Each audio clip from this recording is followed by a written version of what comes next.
पीछे हमरा तू आवतर, कहे देखी के सीटी बजावतर। कहे पीछे पीछे हमरा तू आवतर, कहे देखी के सीटी बजावतर। देख ली लोगवा घरे कॉल करवा दी। गोरी तोहर झुमका बवाल करवा दी। अच्छा। डिबुलगंज अनपरा में मार करवा दी।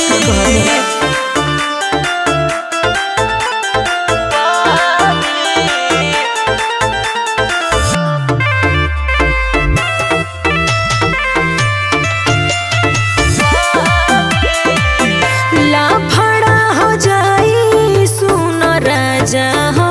अच्छा। आगे जानी बैठो हमारा पाजा हो। हनु बुझल।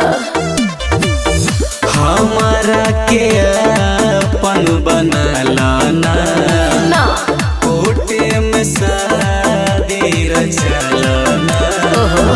जानी जाई भैया तो बुरा हाल करवा दी। गोरी तोहर झुमका बवाल करवा दी। डिबुलगंज अनपरा में मार करवा दी।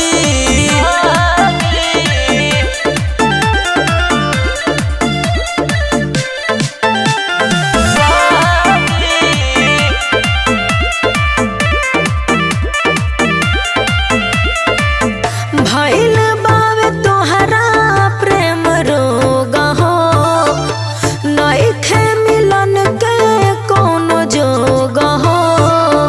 अरे सुना तारा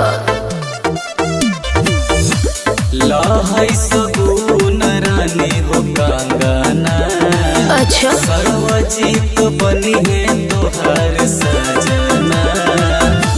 उज्जवल सिंघनिया तोहर दाल गलवा दी। गोरी तोहर झुमका बवाल करवा दी। डिबुलगंज अनपरा में मार करवा दी। अरे तो का कहल चाहतर।